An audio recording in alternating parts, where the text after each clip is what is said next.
अंजली दमानियाताईंच्या संदर्भामधला, म्हणजे तो किती मोठा गुन्हेगार आहे? काय गुन्हेगार सांगतो लोकांना? तर या आरोपाचं खंडन करत उलट चंद्रकांत पाटील यांनीच मुक्ताईनगर जळगावमध्ये दहशत माजवली आहे असं पलटवार एकनाथ खडसे यांनी केलेलं आहे। एकनाथ खडसे यांच्याशी संवाद साधले आपले प्रतिनिधी सुमित देशमुख यांनी।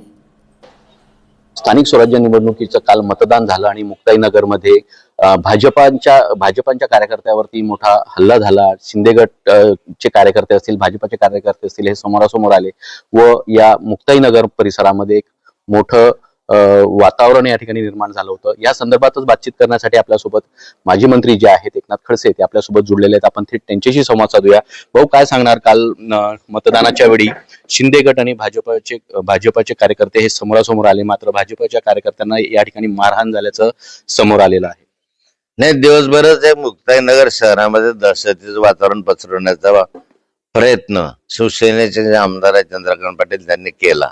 त्यांनी बाहेरचे गुंड आणून ठेवले आणि मोठ्या प्रमाणावर या शहरामध्ये भुसावळ, बऱ्हाणपूर, जळगाव इथले मोठे जे तैपार गुंड होते, जे माफिया होते, त्या ठिकाणी आणून ठेवले आणि त्यांनी मग आपली स्वतःची गाडी पुढे घ्यायची आणि त्याच्या मागे 100-125 मोटरसायकलीवर 200-250 कार्यकर्ते बसून गावभर प्रचार फेरी काढायची। एक दहशतीचं वातावरण गावामध्ये केलं। हे गाव मुक्ताईनगर अत्यंत शांतताप्रिय गाव आहे, कधी असं घडलं नाही। पहिल्यांदाच या गावामध्ये अशा स्वरूपाचे गुंड आलेत, याचे सगळे व्हिडिओ आमच्याकडे आज आहे। आमदार मतदार केंद्रामध्ये जातात, मतदान केंद्रामध्ये बसतात, मतदान केंद्रात जाऊन बसतात, काय त्यांना अधिकार आहे, पण त्या ठिकाणी जातात, पोलीस काही करत नाही, निवडणूक निर्णय अधिकारी काही करत नाही। असे काल अधिकाऱ्यांची पण हतबलता मी पहिल्यांदा अनुभवली आणि या माध्यमातनं गुंडागर्दी करणं, मारामारी करणं आणि बाहेरचे गुंड आणून त्यांनी भाजपाच्या कार्यकर्त्यांना मारहाण केली आणि त्याचे पण व्हिडिओ रेकॉर्डिंग आहे। त्या व्हिडिओ रेकॉर्डिंगच्या आधारे या शिवसेनेच्या गुंडांच्या विरुद्ध एफआयआर दाखल करण्यात आलेला आहे। निश्चितच भाऊ, पण जसा हा मुक्ताईनगरचा प्रश्न आहे तसं राज्यामध्ये देखील अशा काही घटना घडलेल्या आहेत। बांगर असतील यांनी देखील मतदान केंद्रात जाऊन या ठिकाणी मतदान कशा पद्धतीने करतात हे ते पाहण्याचा व्हिडिओ व्हायरल झालेला आहे। चंद्रकांत पाटलांचा देखील मतदान केंद्रामध्ये पक्षाचा मफलर घालून या ठिकाणी गेलेल्याचा व्हिडिओ व्हायरल झालेला आहे। असे बोगस मतदानाचे व्हिडिओ व्हायरल झालेले, असे अनेक व्हिडिओ या ठिकाणी व्हायरल झालेले आहेत। याकडे कसं बघतात? नाही, याचा अर्थ आहे की एकतर प्रशासनाचा धाक नाही, पोलिसांचा धाक नव्हता, निवडणूक आयोग याच्यामध्ये अपयशी ठरलं। निवडणूक आयोगाच्या सूचनेनुसार पालन करायला पाहिजे असतं। यावेळेस आम्हाला सेशनची आठवण येते की सेशनचं नाव घेतलं की खालचे अधिकारी घाबरायचे। या ठिकाणी तर काहीच नाही, म्हणजे आम्हाला तर अस्तित्व सुद्धा जाणवलं नाही निवडणूक आयोगाचं, हे अपयश होतं।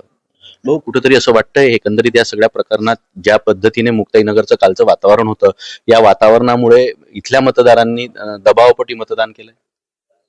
नाही, दबावपोटी मतदानाला आले नाही। मतदान तर दबावाखाली झालंच काही ठिकाणी, पण काही ठिकाणी दबावपोटी आलं नाही। मतदानास बरेचसे जण आले नाही भीतीपोटी आणि त्यामुळे मतदानाची टक्केवारी जी आमच्याकडे नेहमी 75-77 पर्यंत जाते, ती मतदानाची टक्केवारी कमी होऊन गेली।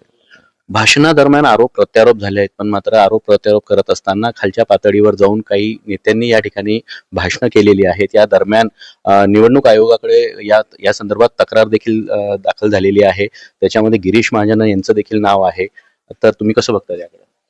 नाही, ज्यांनी अशा स्वरूपाचे भाषणामध्ये शब्द वापरले असतील तर त्यांच्या विरुद्ध तक्रारी स्वाभाविक होणं, आपल्या तक्रारी करणं स्वाभाविक आहे। अशांचा बंदोबस्त झाला पाहिजे। भाऊ, केंद्रीय मंत्री रक्षा खडसे यांना या एका वर्षात 2 वेळा पोलीस स्टेशन गाठावं लागतं आहे आणि तरी सुद्धा अजूनही तुम्ही वारंवार आवाज उचललेला आहे, या गुंडांच्या संदर्भातला असेल, 2 नंबरच्या धंद्यातला असेल, मात्र अजूनही कुठं या गोष्टीला आळा बसत नाही आणि केंद्रीय मंत्र्यांना एकाच वर्षात 2 वेळा तिथं पोलीस स्टेशनला जावं लागतं। नाही, काय माहितीये काय, या शहरामधली गुंडागर्दी मी मगाशी सांगितलं, शहरामध्ये गुंडागर्दी नव्हती, जवळपास फार कमी होती। घाबरायच्या पोलिसांना, एक दंडुका उचलला की पळून जायचे, पोलीस घरी आला तरी कशासाठी आला याची गावभर चर्चा व्हायची। असे एवढं शांतता प्रिय शहर आहे। अशा स्थितीमध्ये हा आमदार झाल्यानंतर, शिवसेनेचा आमदार आल्यानंतर आमच्या भागामध्ये 2 नंबरचे धंदे वाढले, गुंडागर्दी वाढली, वाळूच्या संदर्भामधले व्हायला लागलेत आणि या माध्यमातून मोठ्या प्रमाणावर 2 नंबरचा धंदा यांच्याकडे आला अगदी जसं बीड शहरामध्ये तो कोण आपला हा गुंडा आहे त्याचं नाव घेतलं जातं, तसं याच्या संदर्भात काही गुंडांचं नाव या ठिकाणी घेतलं जातं आणि हे चांगली गोष्ट नाहीये. मग रक्षाताईला त्या ठिकाणी का जावं लागलं? कारण रक्षाताईच्या स्वतःच्या मुलीच्या संदर्भामध्ये छेडखानी झाली आणि ते यांनीच केली, यांच्या कार्यकर्त्यांनी केली. इथपर्यंत मजल या शिवसेनेच्या कार्यकर्त्यांची या ठिकाणी झाली आणि आता कालही कार्यकर्त्यांना मारहाण करणं, दडपशाही करणं अशा स्वरूपाचे प्रकार झाले आणि मग कार्यकर्त्यांचं मनोबल यामुळे खच्ची होतं. मग त्या कार्यकर्त्यांचं मनोबल राहण्यासाठी रक्षाताई ठिकाणी केल्या. मी पक्ष सोडून या ठिकाणी मदत का केली? तर यांची जी गुंडागर्दी आहे, जी गुंडाशाही आहे, ती जर वाढली या शहरामध्ये, जर एखादं सत्ता केंद्र आलं तर ते आणखी वाढवू शकेल. हे आणखी गुंड प्रवृत्ती वाढू शकेल. म्हणून हे गुंडगिरी नष्ट करण्यासाठी सर्वांनी एकत्र येऊन याला दाबून टाकलं पाहिजे. यासाठी पक्षविरहित सगळा हा कार्यक्रम आम्ही केला. राज्य सरकारने शेतकऱ्यांच्या प्रश्नांविषयी केंद्राकडे प्रस्ताव पाठवलेला आहे, कसं बघता? आणि राज्य सरकारने राज्यामध्ये अतिवृष्टी होऊन 2 महिने झाले. मोठ्या प्रमाणावर मराठवाड्यामध्ये याचं नुकसान झालं आणि नुकसान झाल्यानंतर केंद्र सरकारकडे ह्या अतिवृष्टीच्या नुकसानग्रस्ताची भरपाई देण्याच्या संदर्भातला प्रस्ताव हा केंद्राकडे जायला पाहिजे होता. आज माननीय शिवराज सिंग चौहान कृषी मंत्री यांनी लोकसभेत सांगितलं की राज्य सरकारकडून अशा स्वरूपाचा प्रस्तावच आलेला नाही. म्हणजे एक प्रकारे शेतकऱ्याची टिंगल आहे, थट्टा चाललेली आहे शेतकऱ्याची. शेतकऱ्याला एकाबद्दल सांगायचं आम्ही तुमच्या बाजूला आहोत असं दाखवायचं, निवडणुका समोर आहेत म्हणून तुम्हाला मदत देऊ असं आश्वासन द्यायचं. प्रत्यक्ष मदत त्या ठिकाणी अजूनपर्यंत मिळाली नाही किंवा मदतीचा काही भागही त्यांना मिळालेला नाही. आता केंद्राकडे प्रस्ताव जाईल, केंद्राचं पथक परत पाहणीसाठी येईल आणि परत त्यांचा रिपोर्ट गेल्यानंतर तुम्हाला मदत मिळेल. याला महिना अजून जाऊ शकतो. मी इतका उशीर विलंब करण्याचं कारण काय? राज्य सरकारची ही केंद्राविषयीचे आपल्या सरकारविषयीची अनास्था आहे. तो काल मतदानाच्या प्रसंगी गिरीश महाजन यांनी विचारलेलं होतं की डोकं उठते माझं तर नाव घातलं. भाऊ आता पुढचा पाऊल काय असेल? मुक्ताईनगर मध्ये ज्या पद्धतीने जी काही कारवाई झालेली आहे, जी काही घटना घडलेली आहे, तर त्याच्या या संदर्भात आपलं पुढचं पाऊल काय असेल? नाही, घटना घडल्याने मी नागरिकांना आवाहन केलेलं आहे या ठिकाणी की आपलं शहर अत्यंत शांतताप्रिय आहे. अशा स्वरूपाचे जे काल गुंडागर्दी पाहिली आणि बाहेरचे गुंड या ठिकाणी येऊन जे प्रकार मारहाणीचे झाले ते या शहरामध्ये कधी अनुभवले नाही. तरी आपण आता संयम ठेवावा, शांतता बाळगावी एवढं नागरिकांना मी आवाहन करणार आहे. मात्र तुमच्याकडे जे पुरावे आहेत त्या संदर्भात तुम्ही कोणाकडे तक्रार करणार? नाही, आज आमदाराच्या मागे ज्या काही 100-125 मोटरसायकली होत्या, आमदाराच्या मागे 4-4 गाड्या घेऊन जे फिरत होते, पूर्ण शहरभर त्यांनी मिरवणूक काढली या संदर्भामधली.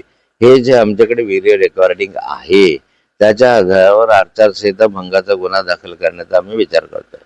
निश्चितच जर मुक्ताईनगरमध्ये ज्या पद्धतीने जो प्रकार घडलेला आहे त्या संदर्भात काल पोलीस स्टेशनला मात्र कार्यकर्त्यांच्या विरोधात तक्रार तर दाखल केलेलीच आहे, पण मात्र आमच्याकडे जे पुराव्यासह व्हिडिओ जे आहेत या पुरावे घेऊन निवडणूक आयोगाकडे देखील आम्ही तक्रार करणार असल्याचं माजी मंत्री एकनाथ खडसे यांनी म्हटलेलं आहे. सुमित देशमुख, लोकशाही मराठी, जळगाव. प्रसिद्ध बांधकाम व्यावसायिक नरेश कारडा